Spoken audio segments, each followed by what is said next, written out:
Hello everyone. So today we'll study about the earliest cities. As we know, by the end of Neolithic age, humans had become farmers and herders and started living in villages, which was an improvement over the previous settlements. As time elapsed, these settlements further evolved into civilization, and each civilization flourished with a river acting as its backbone. As the agriculture improved, the need for entire population of a settlement to be involved in it became less. This paved the way for other occupations such as tool making, weaving, pot making, and etc. Exchange of goods and service further led to the growth and development, and thus the earliest form of cities emerged. So let us see what we're gonna study in this chapter. That what does civilization means, about Indus Valley civilization, architectural features of the urban civilization, what was the occupation of the people, Harappan cities in Gujarat, and decline of Indus Valley civilization. That what exactly happens, how the Indus Valley civilization decline will study. Now, this is the first part, that what does civilization means. A settlement becomes a civilization after it has been through certain level of progressive developments.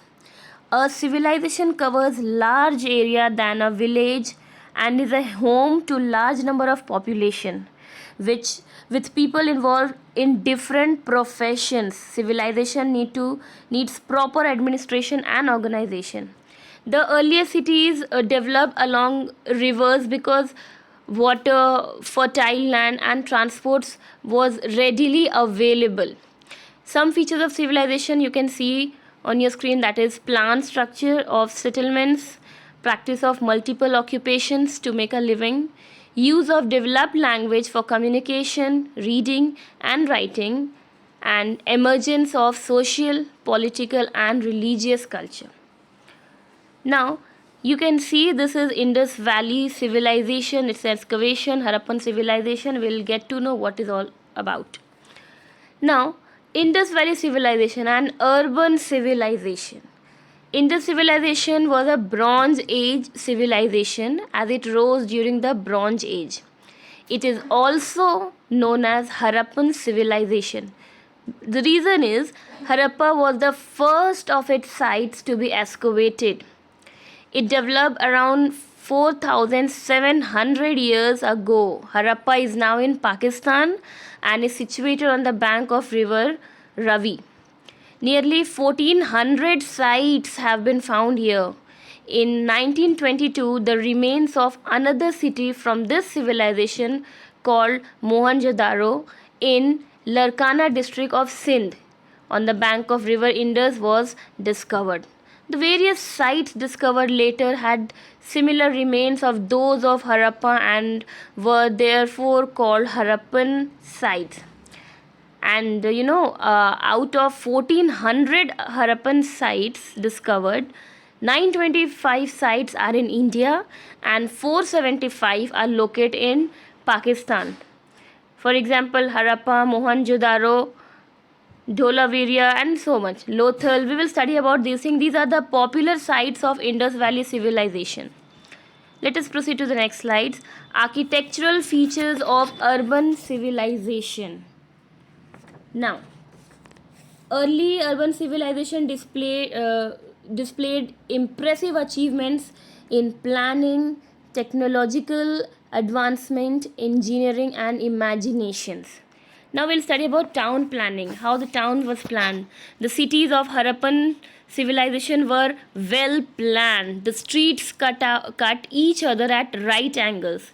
It consisted of granaries. In Mohenjo-daro, the main street has a house built on both the sides with baked bricks. This street was 800 meters long and 10 meters wide. And the main feature of that city was divided into two parts.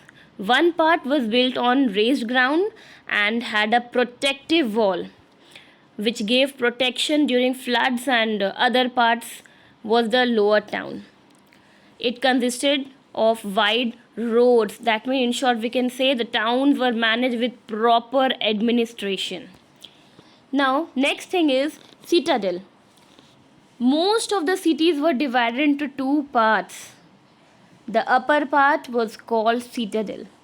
Important buildings such as palace of ruler, home of ruling class, public halls, religious structures and granaries were constructed on citadel. It is also known as Acropolis. The Great Bath of Mohenjo-daro was like a public place and was constructed on a citadel. And how it was made up of? It was made up of burnt bricks which were coated with plaster. Why it was coated with plaster? To make it waterproof. A coating of tar was also applied to prevent any kind of seepage. Next comes your huge halls, altars and granaries. You can see the picture over here. Huge halls that look like assembly hall or meeting places, and granaries to store grains. Here you can see the picture of granaries which is discovered to store the grains in cities like Harappa and Mohenjo-daro. These grains consisted of circular brick platforms. Altars, it is a place where sacrifices or other rituals were probably performed and had been found in Kalibangan and Lothal. Next comes your lower town. As we have already discussed that each city was divided into two parts, upper and the lower. So now we'll study about the lower town. As I explained that in upper towns, important buildings like palaces and public halls, religious structures, these was constructed. And in lower town, it was situated outside the citadel. And it was arranged in blocks of rectangular shape with wide roads and effective drainage system, and who stays over here? Craftsmen, merchants and laborers resided in this part. Now we'll study about drains and streets. The drainage system and layout of streets were another outstanding feature of the Harappan civilization. The drains in the cities were covered and laid out in straight lines, and they were built with slopes. Why? So that the water could flow easily. The house drains were connected to the main street drains, and they were covered with stone slabs. Manholes were made to at equal intervals. Why it was made at equal intervals, these stone slabs and manholes? Just to clean them on a regular basis. So in the next part of this video, we'll study about the occupation of the